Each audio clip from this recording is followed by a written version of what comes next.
साथियों नमस्कार, भारत चक्र न्यूज में आपका स्वागत है। मैं हूं आपके साथ राजेश शर्मा। कभी महात्मा गांधी ने कहा था कि असली खतरा समाज के बर्बरीकरण का है। लगता है वह समय आ गया है। राज्य की संस्थाएं निर्मम हो सकती हैं, क्रूर हो सकती हैं, लेकिन समाज की करुणा, क्षमा और दया का भाव उस पर लगाम लगाती हैं। लेकिन जब समाज ही बर्बर हो जाए तो राज्य को तो सब कुछ करने की छूट मिल जाती है। राज्य अपने बर्बर होने के बहाने ढूंढता है। अगर वो अपनी परंपरा में नहीं है तो दूसरे देशों की परंपरा से उधार ले लेता है। अगर वो अपने संविधान में नहीं है तो उसमें संशोधन कर देता है। अगर वो वर्तमान में नहीं है तो निकट अतीत में ढूंढता है। अगर वो निकट अतीत में नहीं है तो इतिहास में तलाश की जाती है। इस तरह कुछ प्रतीकों, कुछ शब्दों और कुछ आयोजनों के माध्यम से ऐसे प्रतिपक्ष तैयार किए जाते हैं कि उनकी प्रतिक्रिया में समाज को हिंसक होने के लिए तैयार किया जा सके। पिछले दिनों अपने गांव में एसआईआर की कार्यवाही में गया था। एसआईआर करने वाले तो तनाव में हैं। वे लोग भी तनाव में हैं जिनके पास सारे दस्तावेज हैं, क्योंकि एसआईआर करने वाले बीएलओ का मानना है कि अगर आरंभिक सर्वर ने अपना नाम स्वीकार कर लिया तो ऊपर के सर्वर से कट सकता है। ऊपर का आदेश और ऊपर का सर्वर इस लोकतंत्र की नई रवायत हो गई है। यह पत्रकारिता, राजनीति से लेकर समाज के हर तंत्र पर हावी है। यह ऊपर वाला ही वास्तव में सबसे ऊपर वाले का सृजन करता है और उसके नाम पर तमाम तरह के राजनीतिक कार्य और धार्मिक कार्य संपन्न करता है।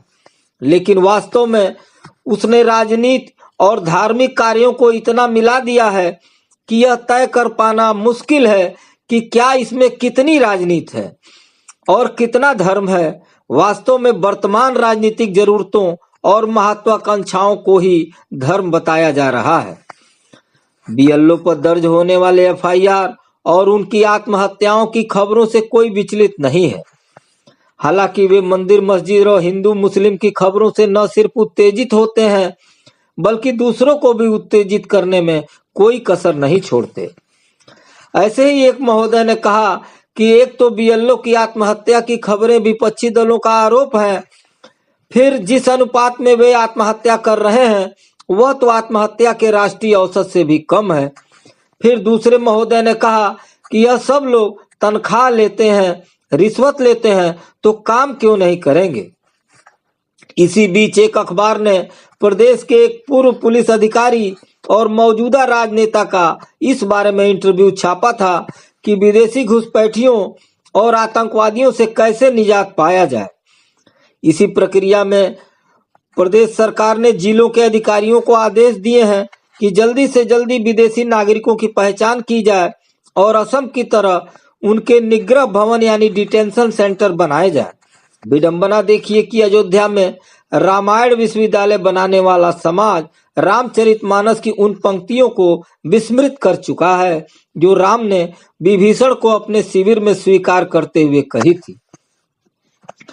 देशभक्ति में नागरिकों के मौलिक अधिकारों और उनकी गरिमा का सम्मान किया जाता है।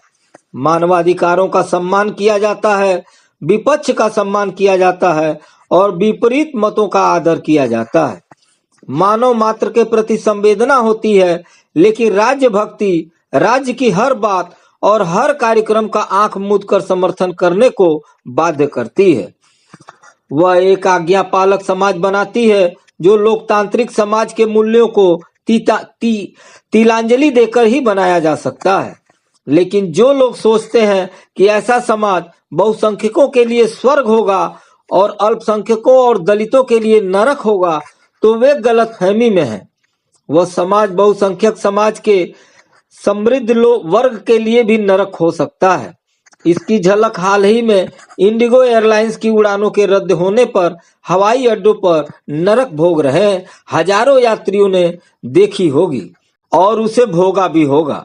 रोते बिलखते इन यात्रियों के लिए न तो इंडिगो ने दया दिखाई न ही सरकार ने। बाद में सरकार ने उस आदेश को वापस ले लिया जो नागरिकों की सुरक्षा को ध्यान में रखकर पायलटों की ड्यूटी को नियमित करने के सिलसिले में जारी किए थे। यानी बर्बरीकरण की आंच उन तक भी पहुंचती है जो दूसरों पर होने वाले दमन और अत्याचार पर खुश होते हैं। नागरिक अधिकारों और कल्याणकारी राज्य की अवधारणा के निरंतर विरुद्ध होते समाज को न तो इस बात की चिंता है कि लंबे संघर्ष के बाद हासिल किए गए मजदूरों के अधिकारों को छीन लिया जा रहा है, और न ही इस बात की चिंता है कि संचार साथी ऐप के माध्यम से वह जॉर्ज ऑरवेल के उपन्यास 1984 के निगरानी युग में प्रवेश कर रहा है। अगर राइटर जैसे विदेशी एजेंसी ने इसके खतरे पर खबर न चलाई होती तो लोगों में यह समझ ही नहीं आती कि मोबाइल सेट में अनिवार्य किया जा रहा ये ऐप आपकी निजता का हरण करने वाला है।